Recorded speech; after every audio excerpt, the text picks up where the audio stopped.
Yes, as a journalist, we're in council meetings month in, month out, and over the years it seems that every month you always have a series of questions to ask. Is that an important part of your brief as a councillor?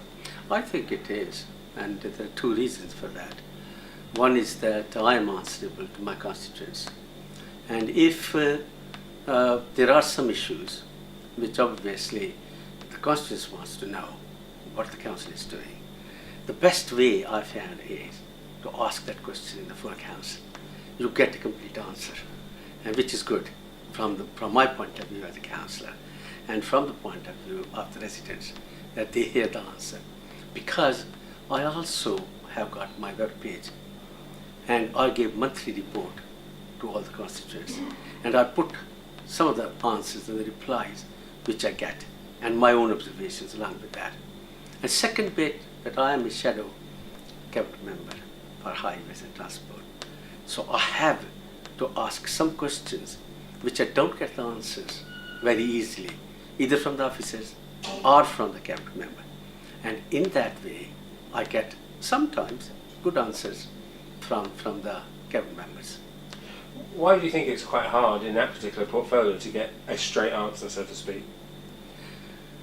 It is difficult because the thing is that always, if there are some doubts, some things which are going on, but they don't want to tell the public, then obviously there is always a reluctance. And the best strategy I've found is to ask the question and let the people should judge themselves what sort of answers they are getting from the cabinet members. So, but you're quite a dog with a bone, aren't you? Because often you ask a question, you'll get the answer, and then the supplemental comes up, and often you'll say, you haven't answered my question, or I don't understand this answer. That's quite your technique, isn't it? But that is true. Sometimes they don't give you a straight answer. Sometimes they even don't bother to give the answer to the question, because obviously they have got their own agenda, and I have got my own agenda, and I have to pursue that. Sadly, there's only one supplementary, Mike. I wish there should be 2 or 3 supplementaries. Can I take you back a little bit and ask why you became a councillor in the first place? Why I became a councillor is quite interesting. I retired from a full-time job as a senior psychologist in 1995. And I was very healthy, both physically and mentally. And I wanted to do something for the community. And I thought the best thing will be for me to become a councillor. And lo and behold, I became a councillor in 1996, but beyond my expectations and beyond the expectations of my family even. And you're enjoying it? I'm enjoying it very much. I think that as a councillor, people do say sometimes there are frustrations, but I have done quite a bit, and I'm very pleased about that.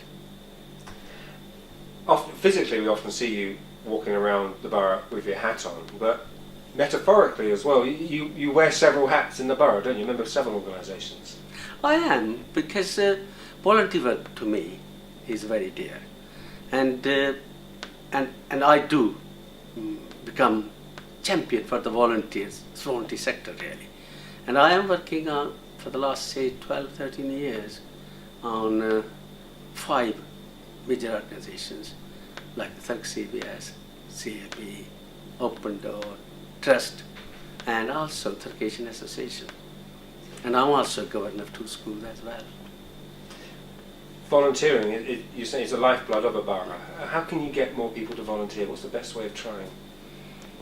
I think obviously it is difficult to get volunteers because obviously people want something in return. But I always plead that people who have got enough to go by should give at least 2-3 hours a week for some things could put back into the society really, and help those people who are unable to find the way out of the system really. And my main emphasis obviously is older people. And I have been their champion as well in the council, as well as when I was a non-executive director on the PCT.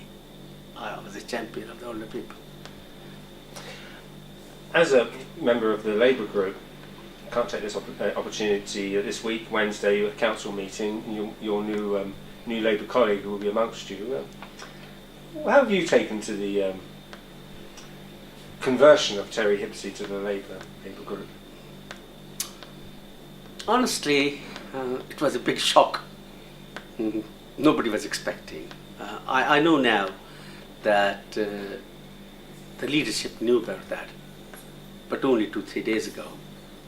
But we didn't know. We had no clue at all. I actually prepared a speech on that day, attacking Terry Hipsey, asking him to sign, because that was a motion, if you remember, and we put that in the council. So I think, and obviously, when he took such a big step, which in my opinion